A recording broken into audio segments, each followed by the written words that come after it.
Hello, everyone, and welcome to today's session. I am joined by Dr. Joshua Miller, who is the father of 6 children, as well as the Executive Director of Inscape and the Director of Coaching and Programming for the new Office of Personal Vocation at Franciscan University of Steubenville. And part of the reason why I'm having him on the show today is he co-authored a book a few years ago called Unrepeatable. And when I read it, as I was starting my journey as a career coach, it really changed my view of how important knowing our personal vocation is. He, as well as many others, developed an assessment called the M Code that we're going to talk about later on today that will help you know not only what are the key areas of your life that have been a current theme. And I don't want to steal his thunder, but but basically using the great fulfillment stories of our lives to help us know what our motivators are to get closer to understanding what God has put us on this earth to do. So without further ado, Josh, would you mind just sharing a little bit more about yourself and what led you to this line of work? Yes, thank you, Valentina. So I grew up in a family where it was a Protestant family and a strong focus upon each individual person's relationship with God and how God creates each individual person for good work, for giving him glory. But each is uniquely designed, fearfully and wonderfully made, as the Psalm says. And so I grew up in this family that was just fascinated with people and with their stories and how to help them fully achieve who God made them to be. And that, coupled with a love for story in general at a young age, I felt drawn to this work. So I graduated high school in 1990, and very soon after that, my father began to train me to do what we called motivational analysis or biography. And that's looking at people's stories of deeply fulfilling activity and tracing the pattern of motivation that's there.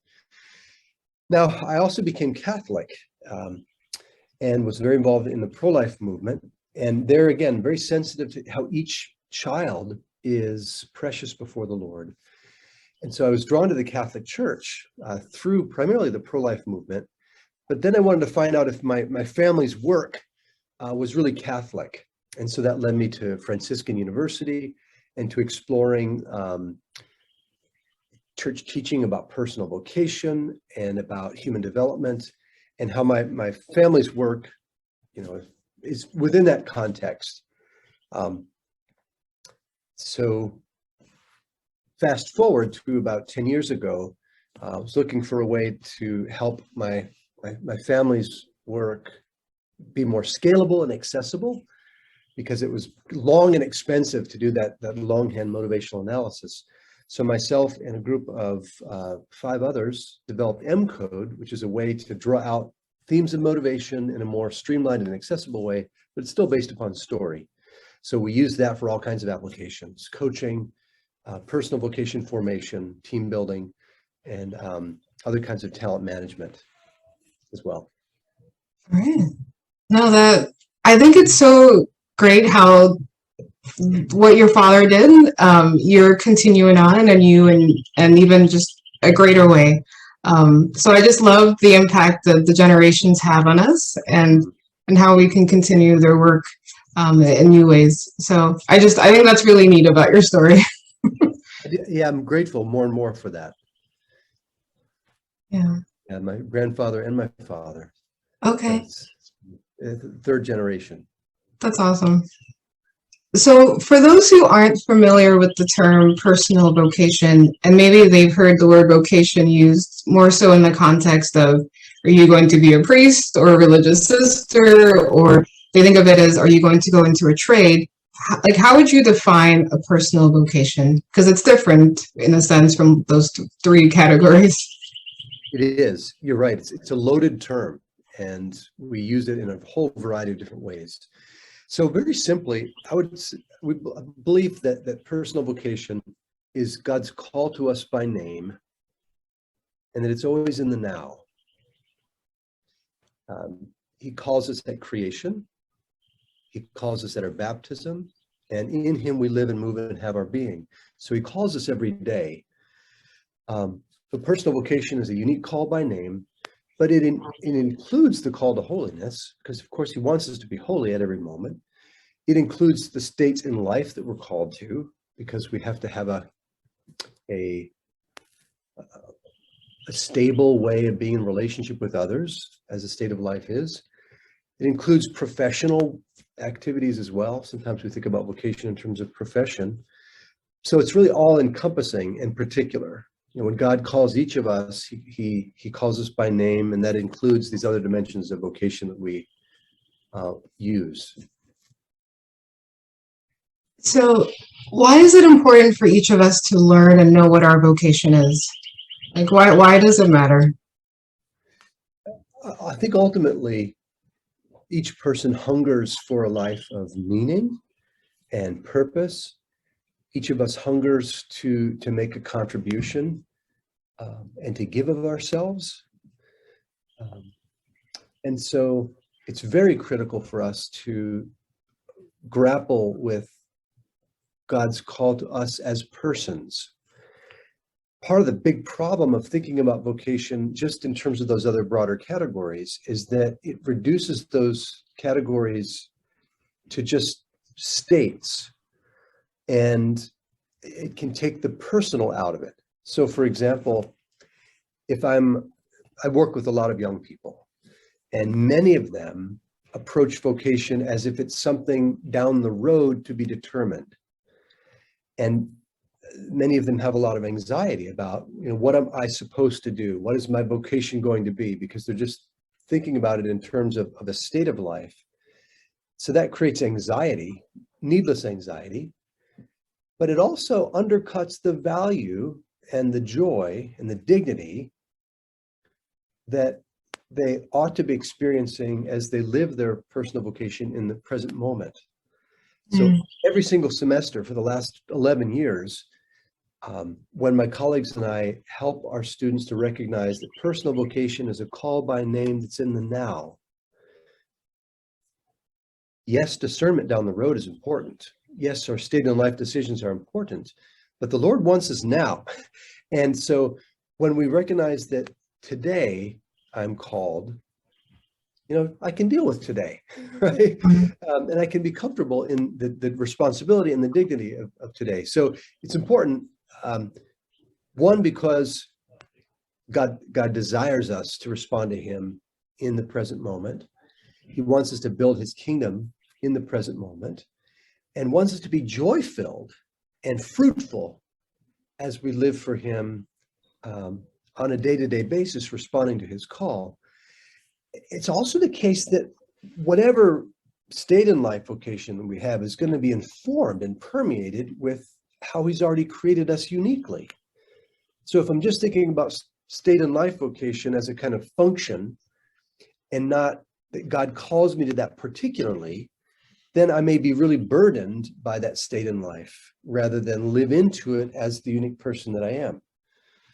So in terms of helping students to see, or the people that you worked with, your clients, helping them to see that their personal vocation is now, what do you say to them when they struggle with, and don't worry, I get random phone calls too.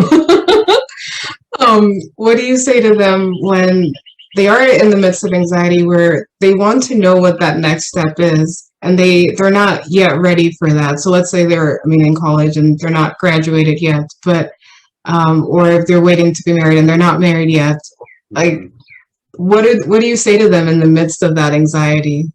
Mm-hmm. Several things. One is that a key teaching of our Lord and Savior, the prayer that he taught us, the Our Father, give us this day our daily bread. Thy will be done. So we help them to recognize that at the heart of our Christian discipleship is responding to the Lord's call as he gives it, following his will. And so there's that fundamental teaching, and also supplemented by beautiful teaching from our saints. For example, St. Alphonsus de Liguori says, look, every single thing that happens to you, God either directly causes or allows to happen, and it's his will. And everything apart from sin is a part of his will for you. So we're going to be less anxious if we recognize that response to him in the rhythms of the day, this is all that we can do. And that's where he wants us right now. So if this is where he wants us right now, and this is all that we can do, it's important to live as fully as possible into the rhythms of this present day. And if we do that well, if we respond well, we will have the muscles of discernment that we need in order to navigate the big questions as they come. I also do this. We also talk about how, particularly through the fulfillment stories, God has already done good things in them, and they're already making a contribution, and they're called to make a contribution. And so it's really to emphasize just the dignity, the glory, the responsibility of what he gives to us on a day-to-day basis. And that is often helpful in reducing anxiety for young people. That makes sense. Responses. So related to that, can you explain a little further more, what is the fulfillment story and how it is that people can see the patterns of their life and God's hand in their lives through those stories? God is a God of joy, and he's a God who creates through his words from the very beginning. And so the fulfillment story is simply this. It's recounting activities that we have deeply enjoyed doing and believe we've done well. And that deeply enjoyed doing is not necessarily just in the process of something. Sometimes it's when the activity is finished, sometimes both. But this basic experience of, yeah, I enjoyed doing that. I thought I did it pretty well. And it could come from any sphere of activity whatsoever. So hobbies, sports, relationships, church, really any part of life where we engage, or any time of life. So it's not typical for us to spend time recounting those kinds of stories. At least that's been my experience working with young and older folks. We don't generally spend time reflecting and bringing to mind those stories. But when we do so, something very beautiful is revealed. There's a pattern of design, of consistent design in those stories. So as people share them and they spend time thinking about them, they themselves, as well as the coach listening, will recognize this pattern of behavior, this consistent pattern of behavior that shows up throughout their lives. And 98% of the time, 99% of the time, those stories, because they're about fulfillment, are really about people doing some good. Even if they're not aware of it, they articulate an activity where they made a contribution, they felt good about it. And so what we can do is help people recognize, hey, look at the good that you are. So we can make authentic affirmation on the basis of those stories, as opposed to, everybody getting a gold star, regardless of what they did. So yeah, that's the fulfillment story. And that's really foundational to helping people understand how God has uniquely called them at a natural level. Okay. Level of creation. Can you give us an example then of a couple of fulfillment stories, either that you've heard or seen from the people you worked with, or even your own? Sure. So my lovely wife, Brooke, has all kinds of stories about catalyzing people into fun activity, while learning new things and showing competence, and pulling people together. So some of her early achievements are just hilarious. But for example, celebrating a friend's birthday party by creating a surprise birthday party, and for one of her high school friends, for example, I recall the story where he was just coming over to her house, and she, got dressed up as if she was an old-fashioned taxi cab driver and created a meal for him and brought all the friends over as well. And they had cool costumes on, and they gave him an evening party, right, with an old-fashioned theme, and she was the old taxi driver. So that's one story. Or in her girls' Catholic high school, she led an effort to break into the school without damaging anything and have an all-night sort of slumber party there with games and activities, and the nuns never knew about it, right? Oh my gosh. So like fun, adventure, pulling people together, catalyzing their activities.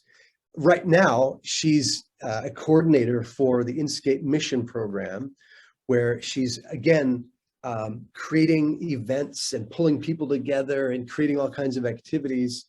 So her narrative of activity has so much to do with being a catalyst for fun, adventuresome action. And her stories are full of that from the very beginning, right? And so it's just great to be able to look at her life when she goes back to age 5 or 6 or 7. And when we say, Brooke, tell me about something you've enjoyed doing and did well, it often involves like catalyzing people to fun action and adventure, right? And that follows through her life. It's, she's done all kinds of Shakespeare plays, right? Where she's, again, pulling people together and helping to put on a fun event. So God delights in the delight and joy of his people. And authentic joy for us is usually involved in the expression and gift of ourselves in action. We need to be contemplative, of course, but grace perfects and builds upon nature, and grace is given according to, how he made us to be. So that I'm kind of rambling a bit, but that's a little bit about my wife and her stories. But the cool thing is everyone has their own design, and that design is going to be revealed in those stories, because God is a God of story. And one of the great things I love to do, Valentina, is help people recognize that God wants them to co-create with him a chapter in the story of salvation. And one of the great things about the fulfillment stories is that they help to reveal the sort of person he wants to have in that big narrative of salvation. So, oh, I love that. Gosh, and your wife sounds like a lot of fun. yeah. So then once someone has recognized what their fulfillment stories are, or the 3 key ones, then what's the next step? Like how can they then translate that into, oh gosh, I think this is my unique way of bringing joy to the world, or to give and receive love. How do they then translate that into, if it is a profession or a career, how can they make that then next leap? Yeah, it's a great question. So for young adults, I think it's very, very, very important for them to be exploratory. And so I've taught high school classes where we did fulfillment stories, they took them through the M-Code assessment, and they were able to recognize those patterns of gift. But oftentimes the young person doesn't understand the implications of those gifts. So it's not like there's this direct correlation between understanding the themes of motivation and what I'm supposed to do with that.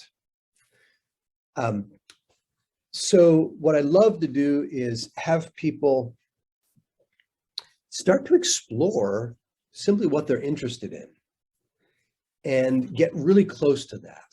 So, just now I'm talking at the level of career, okay? Because I know some of your audience are you're a career coach, and that's certainly a dimension of understanding personal vocation. But I think it's important to explore and get very close to what we're actually interested in doing. And that becomes a context then for recognizing the connections between what I have a longing to do and the practical possibilities of that.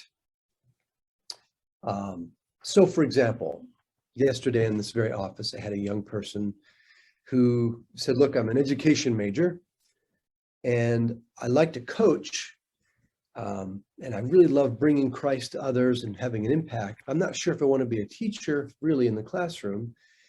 And so part of advice to him was get into the classroom, job shadow, talk to teachers.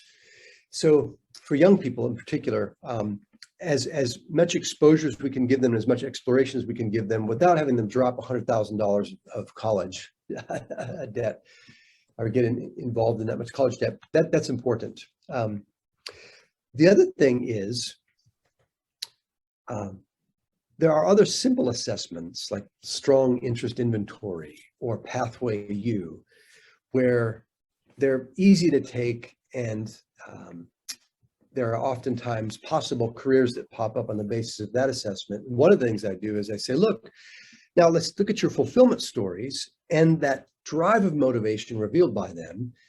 And what's the match between those and particular careers that may pop up when you look at interest inventories? And typically they're able to see those connection points. But understanding motivation goes well beyond just looking at careers.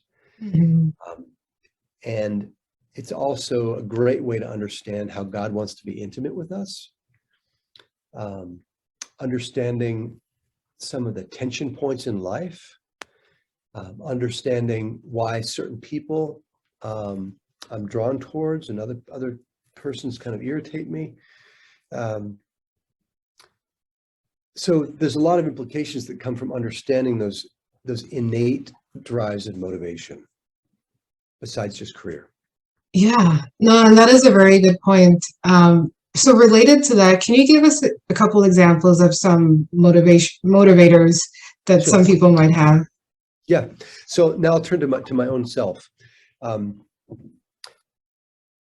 Back in 6th grade, I lived in East Tennessee, and I loved the study of history and story, always have. And so I was involved in a Tennessee history competition at school, linear grade school, 6th grade. I did well. I went on to the county competition and did well there, and won. And that's one of my stories. And getting a master's degree and a PhD are also some of my stories. Preparing for and teaching a class. So the very consistent theme of motivation in my 49 years is I love to comprehend a body of knowledge and express that in a way that has influence and makes an impact. So that through line of understanding, expressing, and making an impact it's like a soul's code. I long for that. I take joy in that, and it continues to be that way. It's this insatiable, irrepressible, enduring drive. So comprehend and express, influence, make an impact. And those are themes, by the way, that we have in the M-Code assessment. Comprehend and express, influence behavior, make an impact. So in my life, they're woven together in the way that I described. Yeah. Those are a few examples. No, that makes sense. And actually, as you were speaking, I was thinking of my own life, and when I took the M-Code assessment, I'm similar in the sense that I love to teach, and it gives me tremendous joy. And I think part of it is helping people come to know something, or to not only learn something, but to use that to I don't know, improve their own lives. Right. And it's just, yeah, when I teach, I feel very different than when I'm, I don't know, doing something else like cleaning, which is, yeah. It has to be done, but Yeah. desire. Yeah.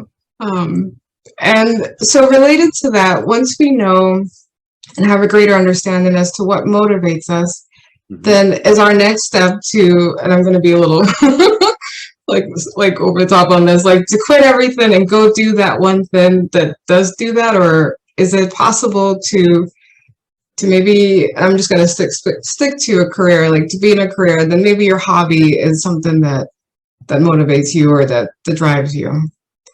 It's a great question.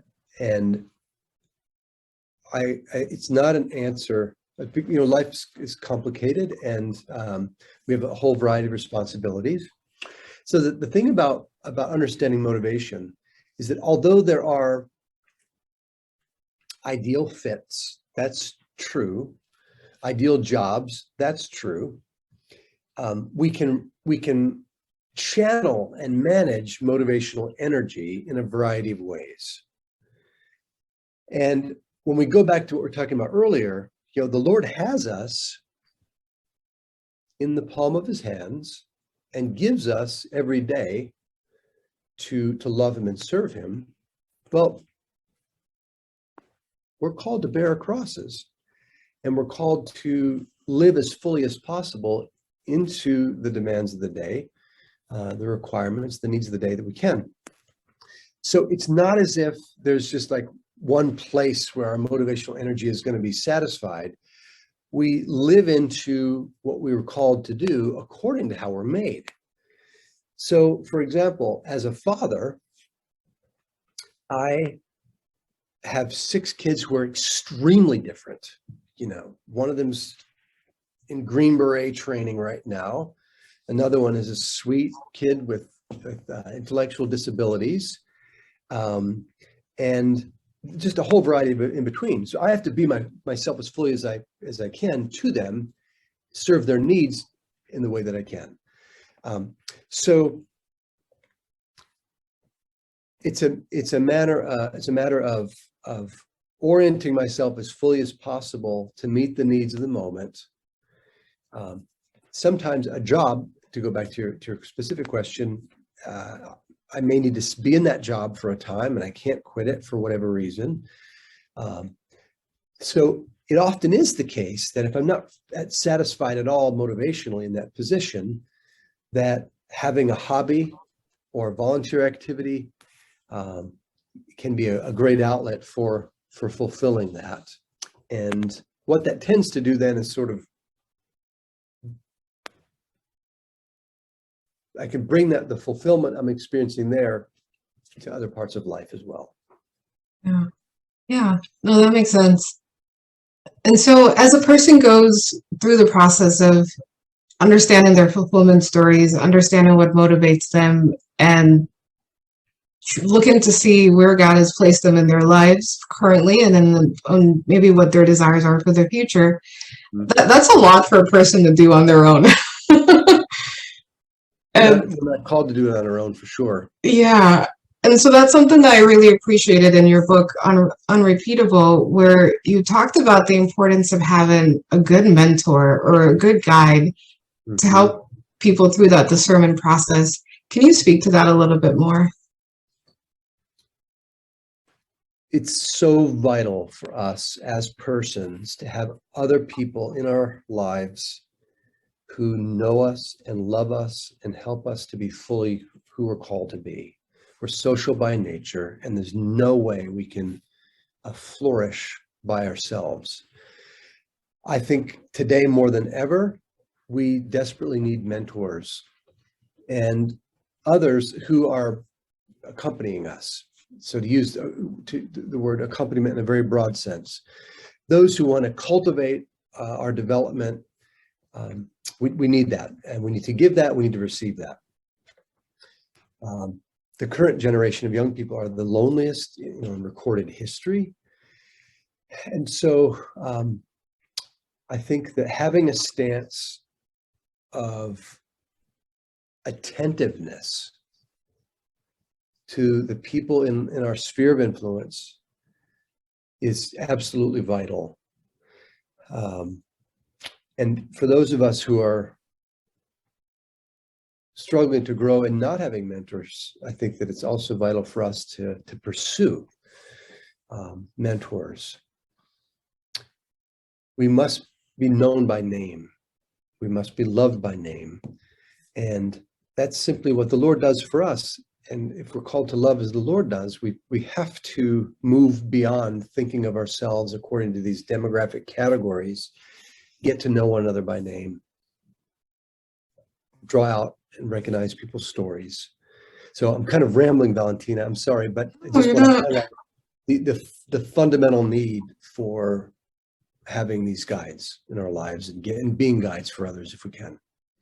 Yeah, I wholeheartedly agree with you. And oftentimes I find that when I meet with different men or women, at the end of the conversation, they almost always say the same thing, which is, thank you for listening. Thank you for listening to my story. Thank you for the guidance. Thank you for just being here with me in this. And it's every time they say that, it strikes me because I'm like, wow, like how far of a society have we come to where we have stopped listening to people?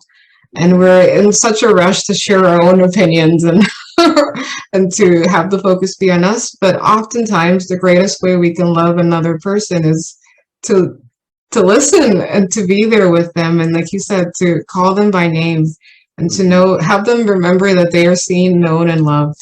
So that really, what you said was not rambling, was definitely on point. So thank you. So as we conclude our time together, Dr. Miller, is there any other point that you think people should know about a personal vocation, or anything further you want to share about the M-Code assessment? One thing I'd like to share is that part of the glory and the beauty of helping people recognize their themes of motivational gift from their narrative is that it helps them see that they are a unique and unrepeatable image bearer of Christ, that they're created in a way that has never been done before and never will be again, and that there's a great dignity and responsibility to cultivate who they are for the sake of bringing Christ to the world in a fresh new way. And oftentimes we don't recognize that about ourselves and one another.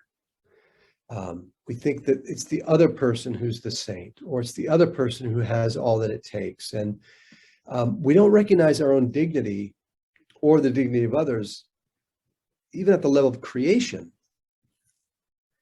But when we're baptized and we're living in a state of grace, also there's this priceless, unspeakable almost dignity that each person is.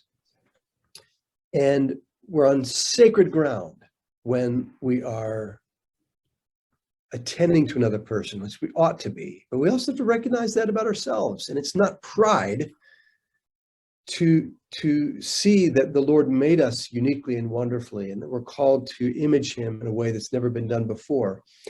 So I just want to stress the sacredness of every single person and how necessary it is for each one to live into their unique vocation and for us to cultivate that. When we do so, we are literally helping persons to write a chapter in salvation history that has never, ever been written before and can't be written by anybody else. That's what the Lord wants. He wants us to, for all eternity, write that chapter and have a chapter in that story that is ours to co-create with him. So I would just like people to